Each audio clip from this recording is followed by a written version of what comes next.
भगवत गीता श्लोक क्लास में आज का श्लोक है तीसरे अध्याय का 36वां श्लोक, अध्याय 3, श्लोक नंबर 36। 36 नंबर श्लोक से 43 नंबर श्लोक तक, 36 से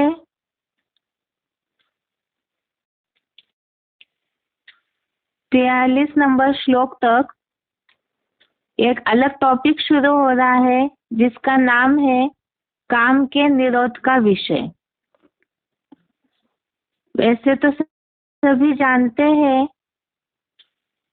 भगवत गीता एक खास तो मनुष्य जीवन के परिवर्तन का शास्त्र है और भगवत गीता में आत्मा का शत्रु क्या है, आत्मा नीचे गिरने का कारण पर भगवान ने अर्जुन को समझाया है। इसमें ही आज ये बात बताई हुई है। ये टॉपिक शुरू हो रहा है काम के निरोध का विषय, अर्थात ही ये जो विकारी भावनाएं हैं जो मनुष्यों को नीचे गिराती है, पाप करवाती है, तो इसे रोकना कैसे है, इसके बारे में ही भगवान ने इन सारे श्लोकों में अर्जुन को समझाया है। और आज का 36 नंबर श्लोक है, इसमें अर्जुन भगवान से पूछ रहे हैं। आज का श्लोक है अर्जुन उवाच अथ केन प्रयुक्तोऽयं पापं चरति पुरुषः अनिश्चनपि वाष्णेय बलादेव नियोजितः। श्लोक दोबारा, अथ केन प्रयुक्तोऽयं पापं चरति पुरुषः अनिश्चनपि वाष्णेय बलादेव नियोजितः। संधि विच्छेद है श्लोक का। अथ केन प्रयुक्तः अयं पापं चरति पुरुषः अनिश्चन अपि वाष्णेय बलात् इव नियोजितः। संधि विच्छेद दोबारा, अथ केन प्रयुक्तः अयं पापं चरति पुरुषः अनिश्चन अपि वाष्णेय बलात् इव नियोजितः। शब्दों का अर्थ है वाष्णेय अर्थात ऋषिवंशी यादवों में जन्मे हे बम बम महादेव। अनिश्चन अर्थात इच्छा न होते, अपि अर्थात भी, अर्थ अर्थात पीछे से, बलात् अर्थात बलपूर्वक, नियोजित अर्थात लगाए हुए,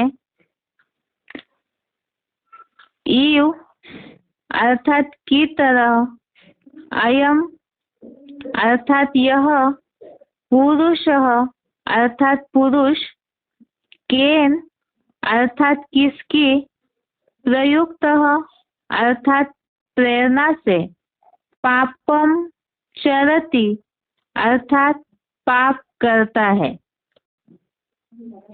शब्दों का अर्थ दोबारा, वाष्णेय अर्थात ऋषिवंशी यादवों में जन्मे हे बम बम महादेव। अनिश्चन अर्थात इच्छा न होते, अपि अर्थात भी, अथ अर्थात पीछे से, बलात् अर्थात बलपूर्वक, नियोजित अर्थात लगाए हुए, इव अर्थात तरह, अयम अर्थात यह, पुरुषः अर्थात पुरुष, केन अर्थात किसकी, प्रयुक्तः अर्थात प्रेरणा से, पापम चरति अर्थात पाप कर। श्लोक का अर्थ है, वंशी यादवों में जन्मे। हे बम बम महादेव, इच्छा न होते भी पीछे से बलपूर्वक लगाए हुए की तरह पुरुष किसकी प्रेरणा से यादव में बम बम शब्द आया है, वहाँ यादवों के यहाँ एक निशानी लगी हुई है जिसका नीचे लिखा ऋषिवंशी यादव अर्थात ऋषिवंशी यादवों के बुद्धि रूपी पेट के मूसल ही लोहे के मिसाइल जो रजोगुनी क्रोधी व क्रिश्चियंस की अंतिम परिणति है। इनसे सारे संसार का महाविनाश हो जाता है। यादव में जन्मे है बम बम, इसमें यादवों का हेड या बम बम महादेव बोला है, अर्थात शंकर को विनाशकारी देवता बताया जाता के विनाश के निमित्त, और इसमें बताया है ऋषिवंशी यादवों में जन्मे, तो यादवों के लिए ही उनका जो कार्य है, जो एक्टिविटी है, उसके बारे में बताया है। तो बोलते हैं पेट से मूसल निकले जिन्होंने अपने ही कुल कर लिया। यहाँ श्लोक की किस तरह से यादव किस तरह से विनाश के निमित्त बनते हैं, तो क्या सच में ही पेट से मूसल निकले थे क्या?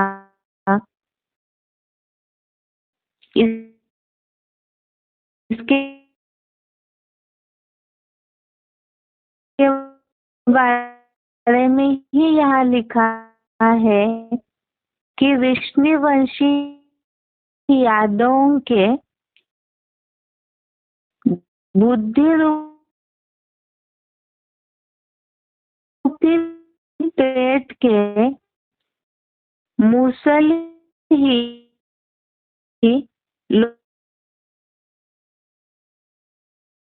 लोहे के मिसाइल से अर्थात से अपने नए नए इन्वेंशन करके विनाश की जो सामग्री करते हैं कि के पेट के लोहे के मिसाइल से,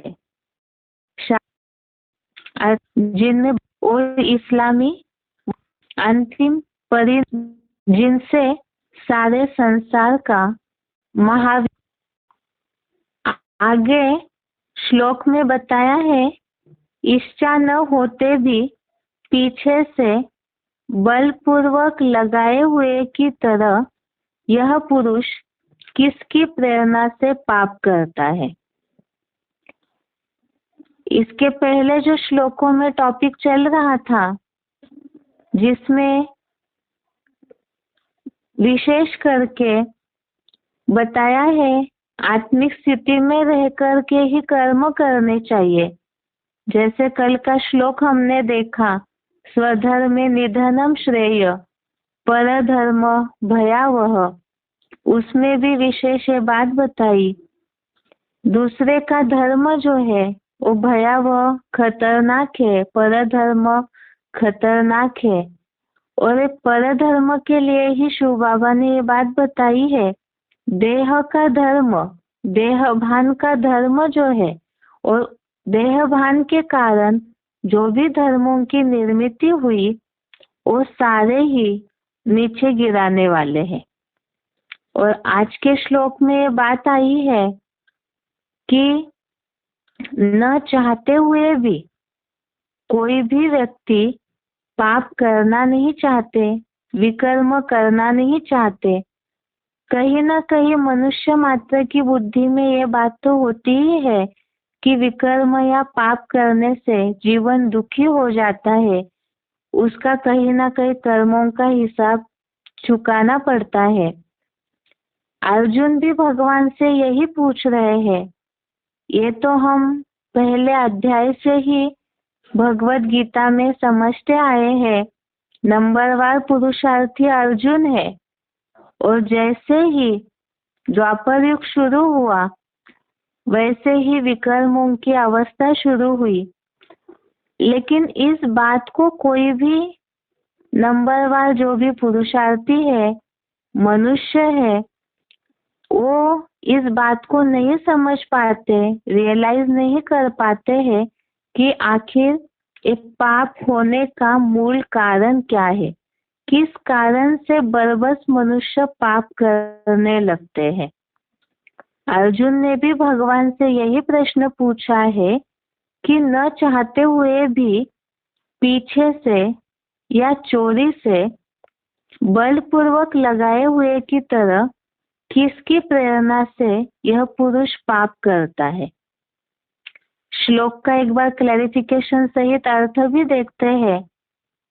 व्यभिचारी ऋषिवंशी यादवों में जन्मे हे बम बम महादेव, इच्छा न होते भी पीछे से या चोरी से बलपूर्वक लगाए हुए की तरह यह पुरुष इस्लामी, बौद्धी, क्रिश्चियन आदि विधर्मियों में से किसकी प्रेरणा से पाप करता है।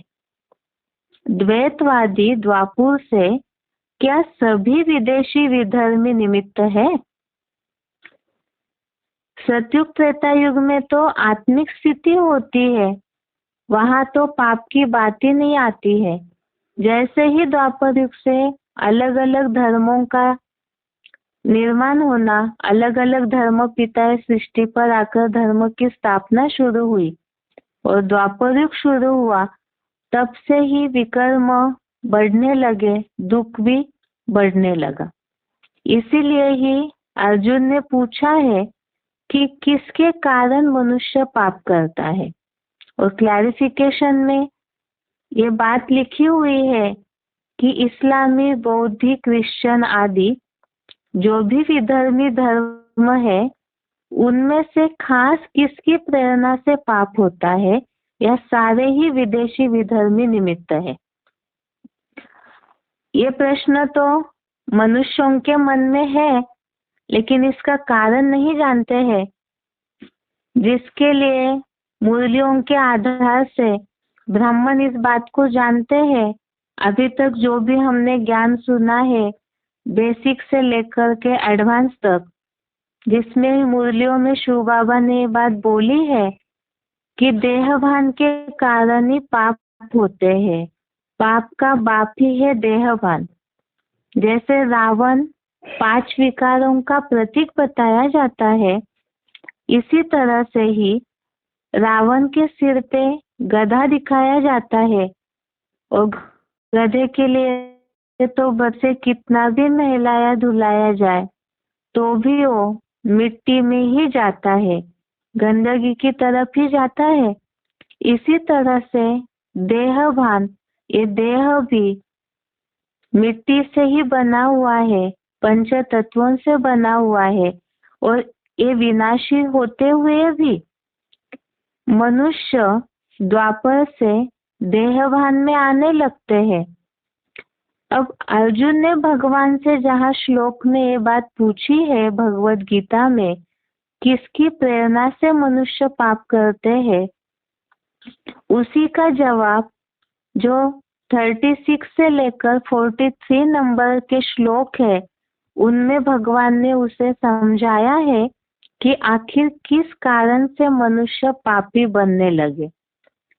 इसी से रिलेटेड कल जो श्लोक हमारा चलेगा 37 नंबर का 37 नंबर का श्लोक, उसमें ये बात बताई हुई है। इसका जवाब पहले ही भगवान ने दे दिया। द्वापर से 2500 वर्ष में रजोगुण से पैदा यह डकैतों का मुखिया काम विकार और यह सत्यानाशी क्रोध बहुत भोगी है और बड़ा पापी है, क्योंकि कामांग ही विनाशी देह में आत्मा का महापापी भ्रष्टांग है। इस द्वैतवादी विधर्मियों विदेशियों के संसार में इसको वैरी समझ। यहाँ पे जो बात बताई है गीता का तो सारी है। एक तो नष्टो मोहा बनो अर्थात आसक्ति को छोड़ो और काम महाशत्रु है और उस शत्रु से बचने के लिए ही भगवान ने गीता में सारे उपाय बताए हैं। और इस श्लोक में मूल बात ये बताई है कि रजोगुण से पैदा। अभी तक भगवत गीता के श्लोक में जो बात आई है प्रकृति के गुणों के कारण मनुष्य बरबस कर्म करते हैं और प्रकृति के गुणों का वर्णन बताया, सतो रजो तमो गुण, और इन गुणों का आवर्तन होने के कारण मनुष्य कर्म करते हैं। कर्म के साथ साथ विकर्मों में बंध जाते हैं मनुष्य। ये गुणों के आवर्तन के कारण ही विचलित होते रहते हैं। अब भगवत गीता का अभ्यास करने वाले तो ढेर लोग हैं, बहुत सारी टीकाएं भी भगवत गीता की हुई, लेकिन भगवान ने ये जो गुण बताए हैं गीता में, तीनों गुण प्रकृति के कनेक्टेड, तो इन गुणों का अर्थ क्या है और मूल रूप में ये रजोगुण होता क्या है जिस कारण से मनुष्य पाप करने लगते हैं, उसका अर्थ नहीं समझ पाए। जबकि यहाँ जैसे श्लोक के भावार्थ में बताया है कि द्वापर से जैसे ही शुरुआत होती है देहभान की, आत्मिक स्थिति से नीचे उतरे, वैसे ही रजोगुण की देहभान की शुरुआत हुई। देहभान आया तो उसके साथ साथ पहले ही काम विकार आया और कामनाओं की पूर्ति नहीं होती है तो क्रोध भी आता है और ये दोनों ही बहुत पाप कराते हैं। इसीलिए ही ये दोनों भी शत्रु है। दूसरे अध्याय का जो श्लोक है इसमें हमने पहले भी देखा है, संगात संगायते कामा कामात क्रोधो अभिजायते। इस श्लोक में ये बात एकदम स्पष्ट बताई है, संग के रंग से कामनाएं आती है, विषय भोगों का ध्यान करते हैं मनुष्य, फिर संग करते हैं, उससे आसक्ति से अर्थात कामना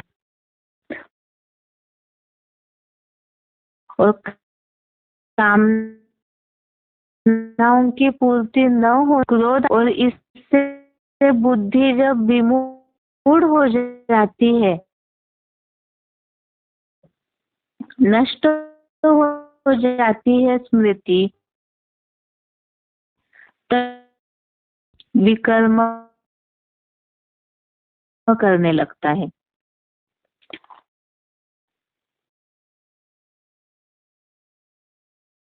ये मूल कारण है मनुष्यों के पापों का। आगे के श्लोकों में भी भगवान ने इन बातों को ही स्पष्टता से बताया है कि काम नष्ट करता है, को ढक देता है। इससे हम पढ़ते समय देखेंगे आज तो अर्जुन ने जो मूल प्रश्न पूछा हुआ है कि किसकी प्रेरणा से मनुष्य चाहता तो कोई फिर भी पाप होते हैं, जो बताया न चाहते हुए से भी बलपूर्वक लगाए कि जैसे पहले हमने देखे गुणों में आवर्तन करते हैं।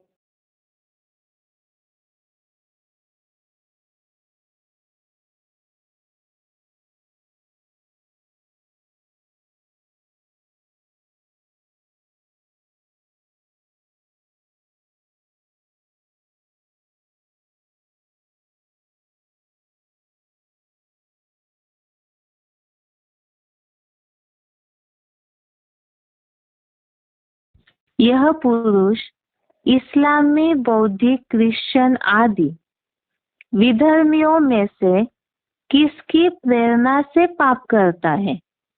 द्वैतवादी द्वापुर से क्या सभी विदेशी विधर्मी निमित्त है? यादव, ऋषिवंशी यादवों का ही क्लैरिफिकेशन नीचे लिखा हुआ है। ऋषिवंशी यादवों के बुद्धि रूपी पेट के मूसल ही लोहे के मिसाइल से जो रजोगुनी और तमोगुनी, तामसी, कामी, क्रोधी, इस्लामी व क्रिश्चियन की अंतिम परिणति है, जिनसे सारे संसार का महाविनाश हो जाता है। ये आज के श्लोक का अर्थ है। एक बार उच्चारण सुन के बेसिक कोर्स।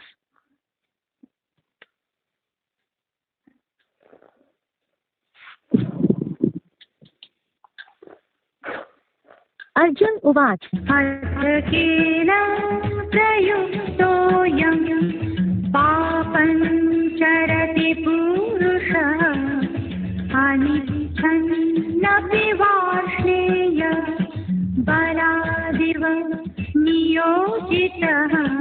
अर्जुन ने बोला, व्यभिचारी वृष्णिवंशी यादवों में जन्मे हे बम बम महादेव, इच्छा न होते भी पीछे से या चोरी से बलपूर्वक लगाए हुए की तरह यह पुरुष इस्लामी, बौद्धिक, क्रिश्चियन आदि विधर्मियों में से किसकी प्रेरणा से पाप करता है? द्वैतवादी द्वापुर से क्या सभी विदेशी विधर्मी निमित्त हैं? वृष्णिवंशी यादवों के बुद्धि रूपी पेट के मूसल ही लोहे के मिसाइल्स हैं, जो रजोगुणी और तामसी, कामी, क्रोधी, इस्लामी व क्रिश्चियंस की अंतिम परिणति है, जिनसे सारे संसार का महाविनाश हो जाता है। अर्जुन उवाच केन प्रयुक्तोऽयं पापञ्चरति पुरुषः अनिच्छन्नपि वार्ष्णेय बलादिव नियोजितः। अर्जुन ने बोला, व्यभिचारी वृष्णिवंशी यादवों में जन्मे हे बम बम महादेव, इच्छा न होते भी पीछे से या चोरी से बलपूर्वक लगाए हुए की तरह यह पुरुष इस्लामी, बौद्धिक, क्रिश्चियन आदि विधर्मियों में से किसकी प्रेरणा से पाप करता है? द्वैतवादी द्वापुर से क्या सभी विदेशी विधर्मी निमित्त हैं? वृष्णिवंशी यादवों के बुद्धि रूपी पेट के मूसल ही लोहे के मिसाइल्स हैं, जो रजोगुणी और तामसी, कामी, क्रोधी, इस्लामी व क्रिश्चियंस की अंतिम परिणति है, जिनसे सारे संसार का महाविनाश हो जाता है।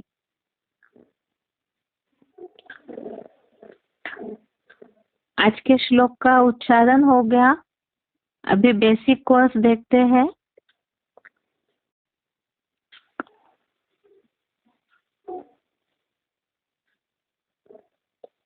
बेसिक कोर्स में बात चल रही थी हमारी कल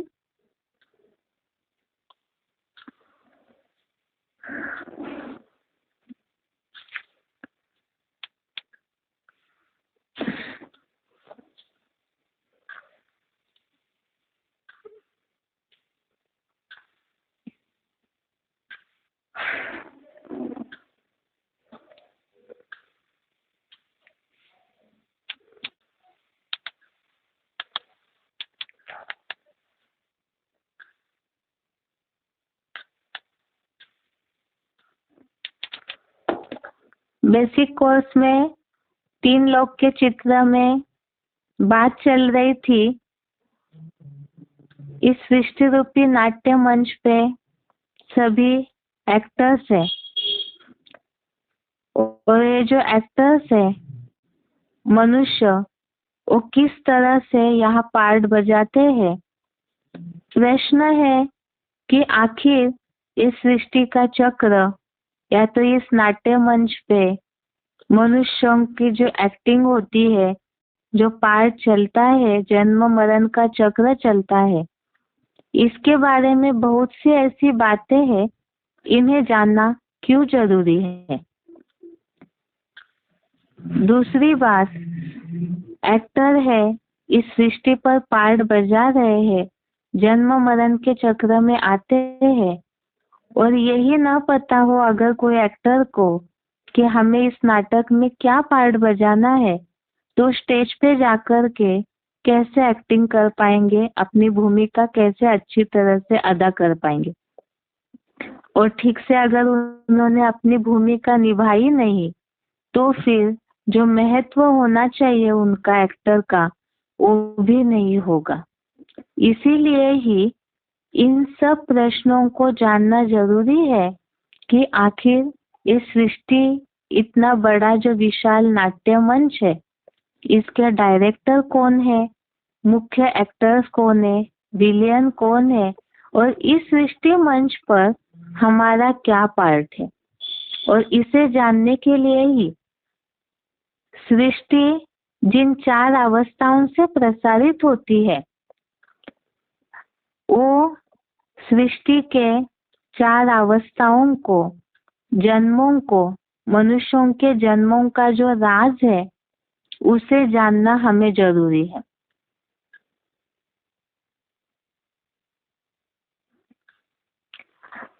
तो आज के कोर्स में हम देखते हैं सृष्टि की 4 अवस्थाएं, अर्थात ये जो सृष्टि का चक्र चलता है, ये नाटक जो चल रहा है सृष्टि में 5000 वर्ष का, ये कितने सीन से गुजरता है, किस तरह से इसका समय चल रहा है, इसके बारे में ही आज हम सृष्टि चक्र में देखते हैं।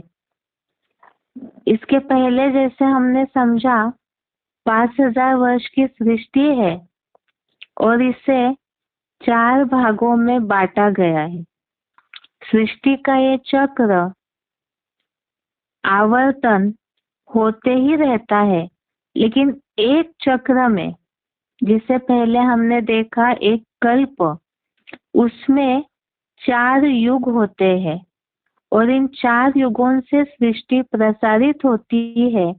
अर्थात ही ये सृष्टि के आवर्तन की, सृष्टि नाटक के 4 भाग है, 4 सीन है, जिन्हें ही सतयुग, त्रेता युग, द्वापर युग और कलयुग कहा गया है। अभी प्रश्न आता है फिर, आखिर ये सृष्टि 4 अवस्थाओं से या 4 युगों में क्यों प्रसारित होती है। इसके लिए हम मनुष्य का उदाहरण लेते हैं, मनुष्य जीवन का ही। वैसे तो सृष्टि में, प्रकृति में ये नियम है, हर चीज को 4 अवस्थाओं से गुजरना ही होता है। जो भी चीज इस सृष्टि पर आई है उस चीज को नई से पुरानी जरूर होती ही है। ये नियम बना हुआ है। जैसे मनुष्य का जन्म हुआ तो पहले बचपन की अवस्था होती है। बचपन में बच्चे बहुत खुश रहते हैं, सुखी, अपने ही धुनी में रहते हैं, कोई दुख नहीं रहता है, कोई टेंशन नहीं रहता है उनको। उससे थोड़े बड़े हो जाते हैं बच्चे, किशोर अवस्था में जाते हैं, थोड़ा स्कूल में पढ़ने लिखने लगते हैं, तो कहीं ना कहीं थोड़ी सी खुशी में उनके अंतर आता है। फिर भी बच्चे उस अवस्था में बचपन के मुकाबले थोड़ी अवस्था या खुशी में अंतर आ जाता है, विचारधारा बदल जाती है। उससे थोड़े से बड़े हो जाते हैं, जवानी आती है, बढ़ती उम्र में चंचलता बढ़ती है, विचारों में थोड़ी विशालता आई तो दुनिया के संख्या रंग के कारण कहीं ना कहीं गिरावट आती है, कहीं ना कहीं चेंजेस आ जाते हैं। उससे भी फिर अगली अवस्था है जवानी के बाद की, बुढ़ापे की अवस्था, जहाँ शरीर भी जड़जड़ीभूत होता है, विचारों में भी अंतर आ जाता है और उसके बाद तो जीवन पूरा होते ही मृत्यु हो जाती है। इसी तरह से यही अवस्थाओं को ही शास्त्रों में भी इसका उल्लेख है और भगवान जो सृष्टि का आकर के रहस्य बताते हैं तो खास ये बात बताई है उसमें कि हर चीज इस सृष्टि की 4 अवस्थाओं से गुजरती है। वो है सत्व प्रधान अवस्था, सतो सामान्य अवस्था, रजो प्रधान अवस्था और तमो प्रधान अवस्था। सृष्टि के ये 4 अवस्थाओं को ही 4 युगों के रूप में कहा है। स्वस्तिक का जो चिन्ह दिखाया जाता है उसमें ही सबसे पहले सतयुग दिखाया है, जहाँ सतो प्रधान अवस्था होती है। ये तो हमने पहले ही समझा है। स्वस्तिक 4 भागों में समान भागों में बटा है, तो हर युग की आयु 1250 वर्ष ही है, बराबरी है। केवल अवस्थाओं में अंतर आता है। तो सतयुग में सतो प्रधान अवस्था है, जहाँ पे सुख शांति रहती है।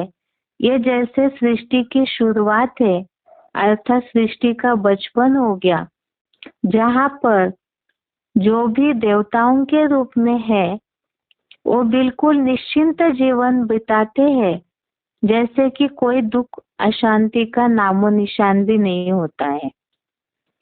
उससे थोड़ा सा युग परिवर्तन हुआ। जैसे ही स्वस्तिक की भुजा नीचे की ओर मुड़ी हुई दिखाई हुई है, तो वो त्रेता युग अर्थात सृष्टि की सतो सामान्य अवस्था है। इसमें थोड़ा सा अंतर आ जाता है सतो प्रधान अवस्था की तुलना में। उसके बाद द्वापर युग अर्थात सृष्टि की रजो प्रधान अवस्था।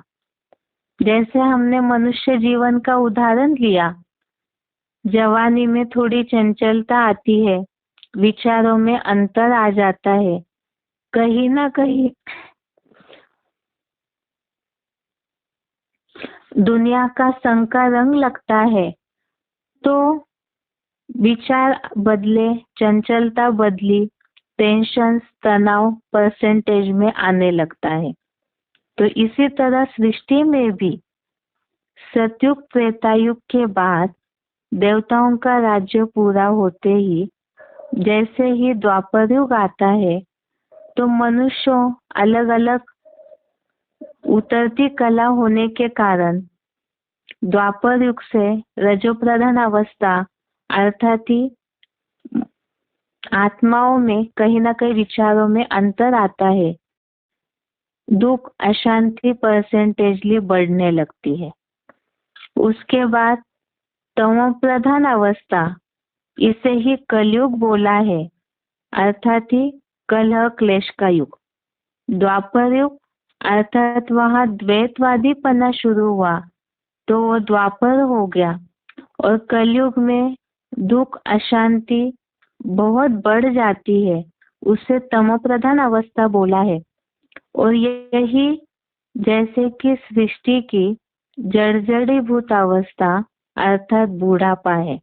जैसे बुढ़ापे में मनुष्य का शरीर काम नहीं करता है, हाथ पांव लुंजुम पुंजुम हो जाते हैं, विचारों में भी क्षीणता आ जाती है, इसी तरह से कलयुगी सृष्टि भी, ये सृष्टि रूपी मकान है, तो ये भी कलयुग में तमो प्रधान हो जाता है।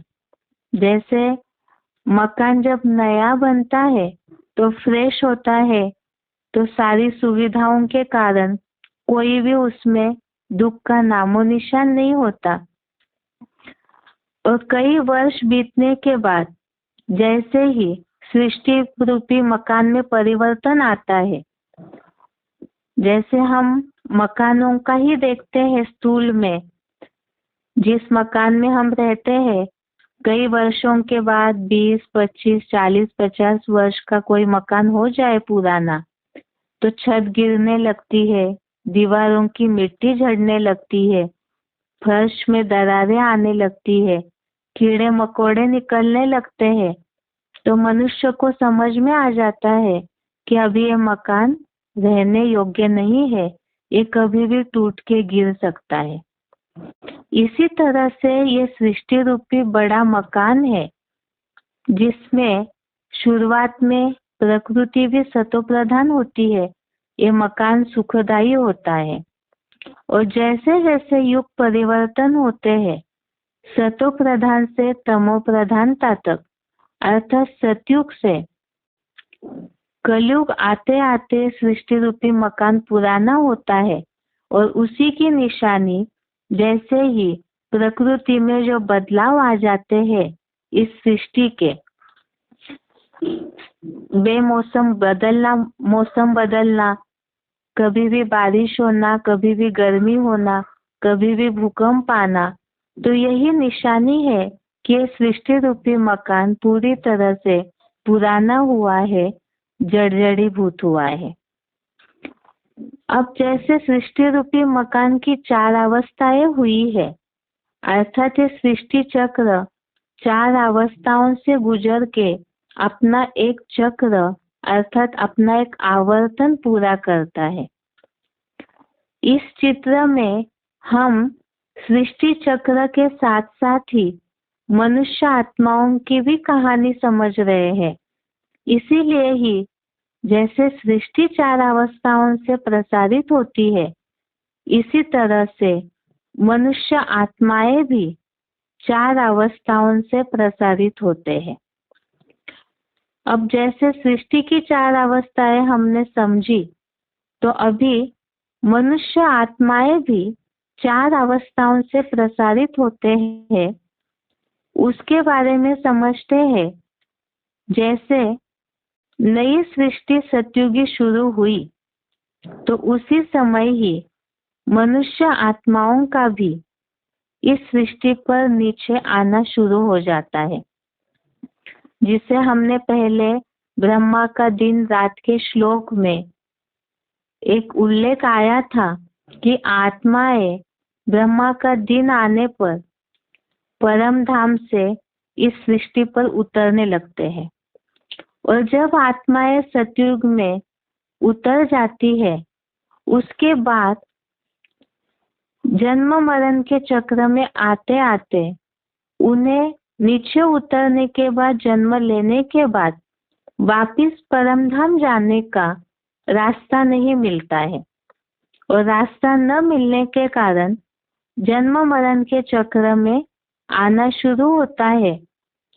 जन्म मरण के चक्र में आते हैं, शरीर द्वारा सुख भोगते भोगते मनुष्य आत्माएं सतो प्रधान से तमो प्रधान बन जाती है। इसे हमने पहले भी गीता के श्लोकों में समझा है कि प्रकृति के जो 3 गुण है, सत रज तम गुण, इनके कारण ही मनुष्य के जन्म का ही ये कारण है। प्रकृति के कनेक्शन में आत्मा आती है, तो वही जन्म का कारण बन जाती है। अब जब मनुष्य आत्मा जन्म लेने लगती है, शरीर धारण करने लगती है, ये चक्र चालू होता है, तो इसके कारण ही आत्मा की शक्ति सुख भोगते भोगते कम हो जाती है। जैसे कोई बीज है, उस बीज को बार बार बोया जाता है तो उसकी फसल देने की जो शक्ति है वो कम हो जाती है। इसका रिजल्ट किसान लोग ज्यादा अच्छे से जानते हैं कि बीज जो बार बार बोया जाता है तो साल प्रति साल उसका रिजल्ट, फसल का जो उपज निकलनी चाहिए वो रिजल्ट कम दिखाई देने लगता है। इसी तरह से यह आत्मा रूपी बीज है, शरीर रूपी धरनी के प्रकृति के कनेक्शन में आते आते, सुख भोगते भोगते, देह का सुख लेते लेते आत्मा कमजोर हो जाती है। और जब कमजोर हो जाती है, आत्मा की शक्ति क्षीण हो जाती है, तो वो दुखी होने लगती है, जिसके कारण ही वो तमो प्रधान अवस्था तक पहुंच जाती है। अब इसे ही अलग रूप में समझते हैं, जैसे कि आत्मा परम धाम से सतयुग में आई, सृष्टि पर नई नई उतरी, तो सतयुग में सतोप्रधान अवस्था में आत्मा 16 कला संपन्न होती है। जन्म लेते लेते त्रेता युग में 14 कला, द्वापर युग में 8 कला और कलयुग आते आते पूरा 1250 वर्ष का कलयुग में जन्म बीतते बीतते आत्मा पूरी तरह से कलाहीन बन जाती है, तमो प्रधान बन जाती है। इसकी ही निशानी अब ये समझना है कि ये कलाहीन बन जाती है आत्मा, इसका मतलब क्या है? आत्मा की कलाएं, इसका अर्थ क्या है? इसे कला क्यों बोला गया है? उदाहरण के लिए हम चंद्रमा का उदाहरण लेते हैं। जैसे ही बोला जाता है चंद्रमा की 16 कलाएं हैं। चंद्रमा के बारे में तो सभी जानते हैं। चंद्रमा में जब पूरी रोशनी होती है, पूरा कला संपन्न होता है चंद्रमा, तो उस दिन को पूर्णिमा कहा जाता है। फिर धीरे धीरे चंद्रमा की रोशनी कम होते जाती है और एक समय ऐसा आता है कि पूरा ही उसकी रोशनी गायब होती है, जिस दिन को अमावस्या कहा जाता है। अब ये चंद्रमा की कलाएं 16 कला से कम होते होते पूरा अंधेरे की ओर जाता है चंद्रमा, उसकी रोशनी पूरी कम हो जाती है। अर्थात ही चंद्रमा की 16 कलाएं, अर्थात ये कोई गिनने की बात नहीं है, बल्कि उसकी रोशनी की जो बढ़ती और घटती स्टेज है उसे ही कलाएं कहा गया है। अर्थात कला ये चंद्रमा की रोशनी का एक नाप है। इसी तरह से आत्मा भी कला संपन्न है, 16 कला संपूर्ण है। ये आत्मा की शक्ति का एक मेजरमेंट है, नाप है। इसे हम जैसे अलग उदाहरण लेके समझते हैं, जैसे दुनिया में सोने को नापते हैं तो कहते हैं सोना 24 कैरेट का है, तो सोने की शुद्धता का प्रतीक है 24 कैरेट। और यदि सोने में खाद मिलाई हुई है तो 9 कैरेट को सोना होता है, कम ज्यादा कैरेट का सोना माना जाता है। अर्थात जितना 24 कैरेट से कम, उतना उसमें परसेंटेजली खाद मिली हुई है। अर्थात ये शुद्धता का प्रतीक है, उसकी अपनी सात्विकता का, सोने की उतना महत्व का प्रतीक है। ऐसे ही पुराने जमाने में समय बदलता गया तो पुराने जमाने में कोई भी वस्तुओं को शेर, तोला के रूप में नापा जाता था। धीरे धीरे बदलते गया तो किलोग्राम, ग्राम में नापा जाता है। इसी तरह से 16 कला संपूर्ण आत्मा अर्थात ही आत्मा की शक्ति का ये मेजरमेंट है, नाप है। अभी आत्मा की शक्ति का मेजरमेंट, आत्मा शक्तिशाली है, पावरफुल है, 16 कला संपूर्ण है, इसका मतलब एग्जैक्ट होता क्या है जिससे ये समझा जाए कि ये आत्मा पूरी संपन्न है। अर्थात ही आत्मा संपन्न है, जैसे चंद्रमा रोशनी से भरा पूरा होता है, तो इसी तरह से 16 कला संपूर्ण आत्मा अर्थात ही उसमें ज्ञान की समझ है, ज्ञान की रोशनी है, आत्मा उतनी पावरफुल है, आत्मा बीज में उतनी शक्ति भरी हुई है, तो उसे ही 16 कला संपूर्ण अर्थात यो सतो प्रधान अवस्था बोली जाती है।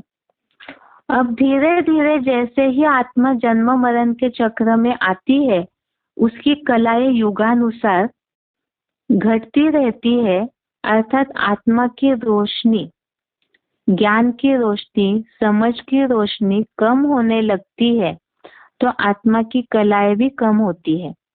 और जैसे ही ये स्थिति बदलते गई, ये वास्तव में आत्मा की स्थिति, आत्मिक स्थिति की ये विभिन्न अवस्थाएं हैं, और जब ये बदलते गई, कलयुग तक आत्मा पहुंचती है जन्म मरण लेते लेते, तो वैसे ही तमो प्रधान बन जाती है, कलाहीन बन जाती है। अब ये आत्मा कलाहीन बन गई, पूरी उसकी ज्ञान की रोशनी खत्म हो गई, तो फिर इसकी पावर दोबारा भर सकती है क्या? जैसे हमने कला को समझने के लिए चंद्रमा का उदाहरण दिया था।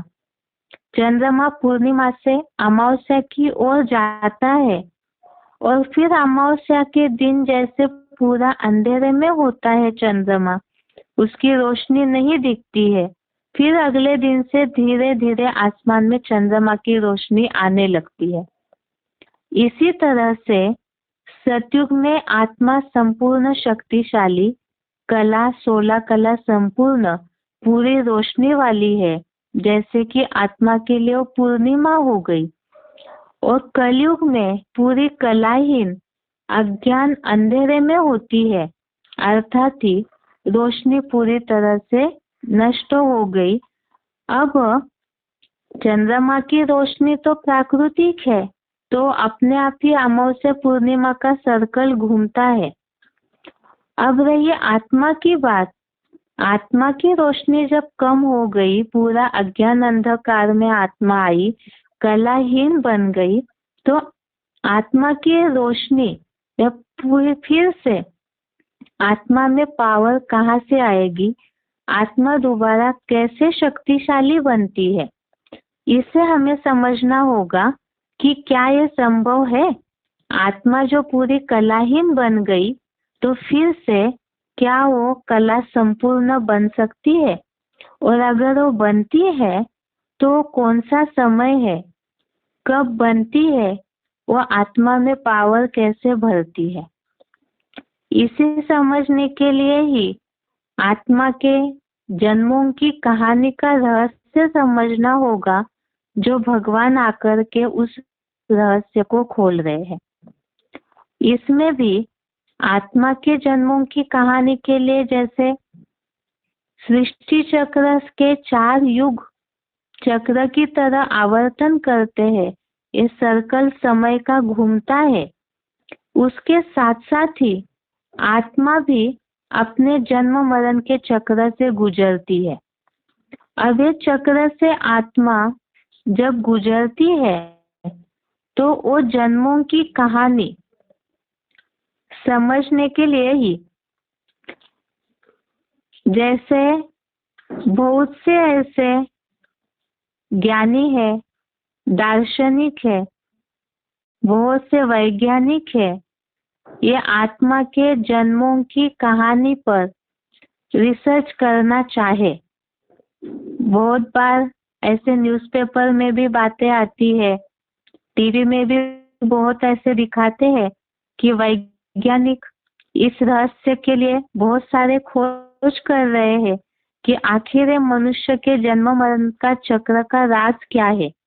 मृत्यु के बाद आखिर आत्मा जाती कहाँ है, उसका होता क्या है।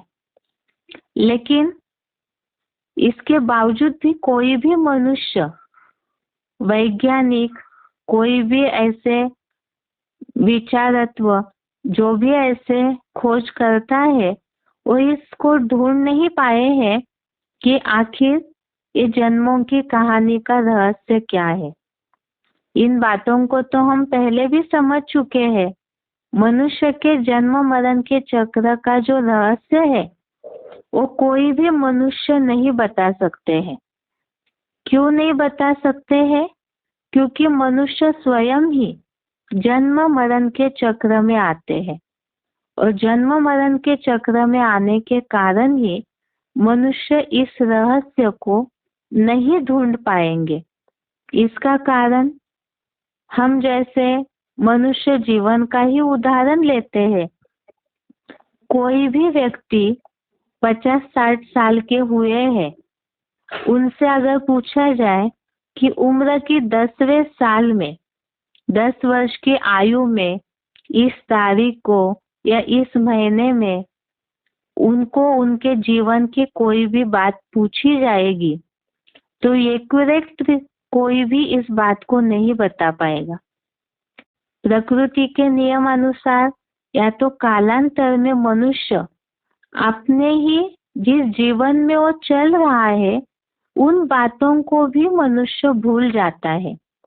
ये एक वास्तविकता है कि मनुष्य याद नहीं रख पाता है। इसे तो हमने पहले भी समझा है कि जिन 3 गुणों से प्रसारित होता है प्रकृति के, उसके कारण मनुष्य भूल जाता है। आसक्ति के कारण भी जन्म मरण का चक्र जैसे कारण है, वैसे ही ये कारण से भी मनुष्य भूल जाता है। और उसमें मृत्यु तो ऐसा बड़ा एक्सीडेंट है जिसमें तो जैसे अभी अभी हमने समझा कि उसका पार्ट ही परिवर्तन हो जाता है, अगला जन्म लेता है, नया शरीर रूपी चोला धारण करता है, तो वैसे ही वो पुराना चोला नष्ट हो जाता है और उसके साथ साथ ही मनुष्य अपने पुराने जन्म को भूल जाता है। इसी के कारण मनुष्य कोई भी इस रहस्य को नहीं ढूंढ सकते हैं और वही कहानी जो जन्म मरण के चक्र से न्यारे है भगवान, वही आकर के मनुष्य आत्माओं को उनके जन्मों की कहानी सुनाते हैं, जिसके लिए ही गीता में भगवान ने अर्जुन को ये बात बोली है, बहुने में व्यतीतानि जन्मानि तव चार्जुन तान्यहं वेद सर्वाणि न त्वं वेत्थ परंतप। अर्थात हे अर्जुन, तू अपने जन्मों को नहीं जानता है, लेकिन मैं जानता हूँ। अर्थात अर्जुन तो जन्म मरण के चक्र में आने वाला है। नंबरवार जो भी मनुष्य है वो सब जन्म मरण के चक्र में आते हैं।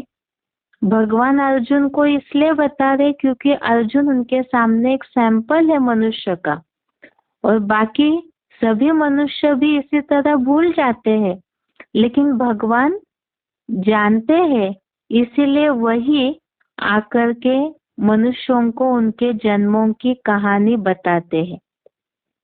और ये जन्म मरण की कहानी, जो जन्म मरण का चक्र है, इस कहानी को बताने में सबसे पहले भगवान इस रहस्य को खोलते हैं और जो गलतफहमी या जो भ्रम मनुष्य मात्र की बुद्धि में बैठा हुआ है कि मनुष्य आत्मा पशु पंछी के रूप में जन्म लेती है, 84 लाख योनियों का चक्र पूरा करती है, तो इसी भ्रम को ही भगवान आकर के सबसे पहले मिटाते हैं।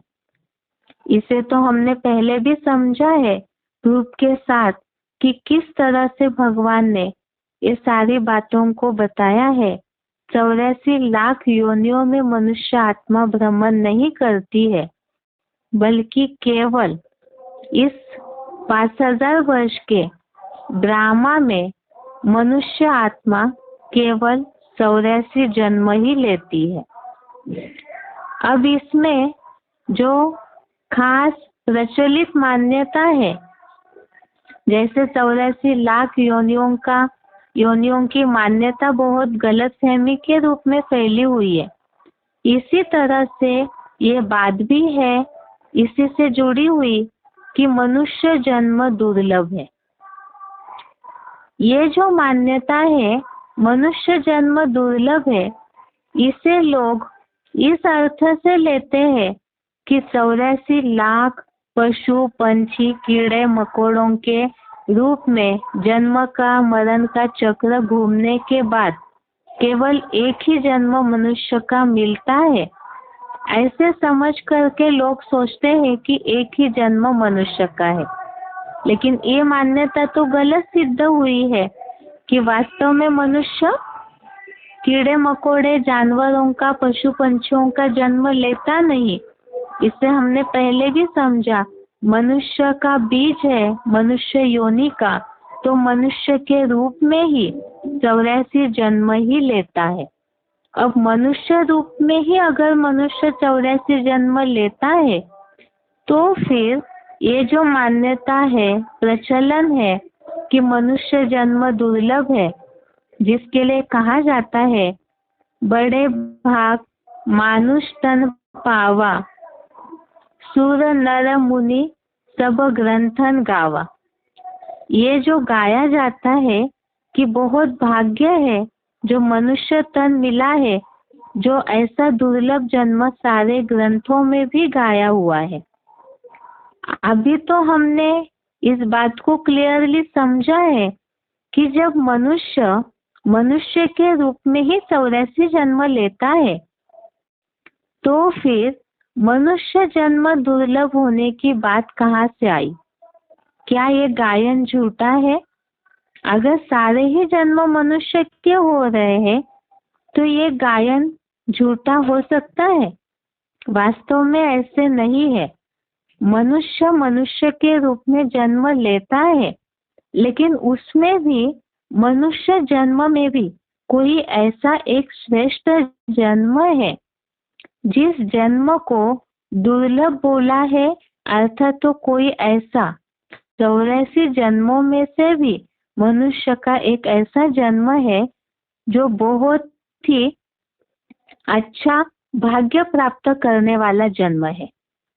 बात हमारी चल रही थी कि आत्मा की कलाएं अगर पूरी घट जाती है, तो उसमें फिर दोबारा पावर कैसे भर सकती है? और वो पावर अगर भरती है, दोबारा मनुष्य कलाहीन से कला संपूर्ण बनना है, तो वो समय कौन सा है?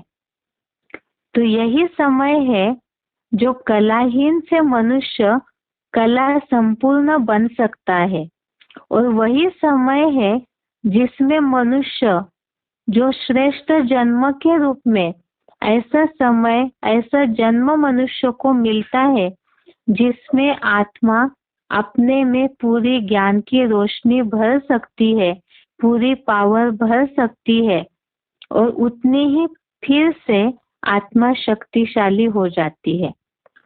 जैसे हमने अभी तक समझा कि सृष्टि का चक्र अविरत चलता है, तो सतयुग से कलयुग पहुंचने के बाद दोबारा फिर से सतयुग आना है।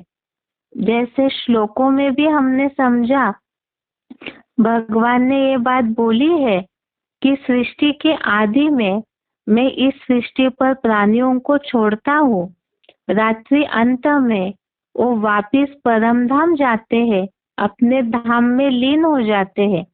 और फिर कल्प का जो श्लोक देखा, उसमें भी ये उल्लेख आया कि कल्प के आदि में उनको फिर से छोड़ता हूँ। अर्थात ही यहाँ पर वही समय है, ये कलयुग के अंतिम समय के समय, जहाँ पर मनुष्य कलाहीन से फिर से जैसे चंद्रमा की रोशनी अमावस्या में पूरी खत्म हुई तो फिर से वो रोशनी बढ़ जाती है, बढ़ना शुरू होता है। ऐसे यहाँ मनुष्य भी एक ऐसा जन्म है जिसमें तमोगुण से, जहाँ असुर बना हुआ है मनुष्य, दैत्य या राक्षस बना हुआ है मनुष्य, वही फिर तमोगुण से सतोगुण जब बढ़ने लगता है, ज्ञान की रोशनी बढ़ती है और वही मनुष्य देवता कहलाता है, पूरा 16 कला संपूर्ण बन जाता है।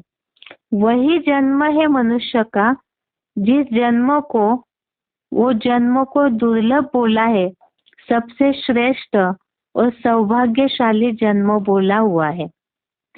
उस जन्म को ही हमें जानना है कि आखिर ये कौन सा जन्म है जिसमें मनुष्य पूरी तरह से कलाहीन से कला संपूर्ण बन सकता है, अज्ञान के अंधेरे से उठ करके फिर से ज्ञान की पूरी रोशनी आत्मा में भर के ये आत्मा रूपी बीज फिर शक्तिशाली हो जाता है।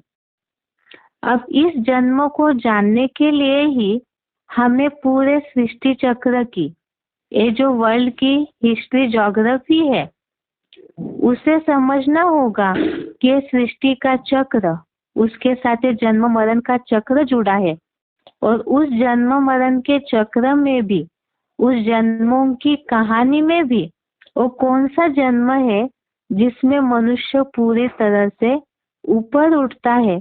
तो उसके लिए ही पहले हमें सतयुग से लेकर कलयुग तक कैसे युग चलते हैं और मनुष्य भी कैसे जन्म लेते हैं, किस तरह से उतरने का कारण बनता है, ये पूरी जन्मों की कहानी हमें समझनी है। लेकिन उसे हम अगले क्लास में देखते हैं। आज के लिए गीता क्लास यहाँ तक ही। ओम शांति।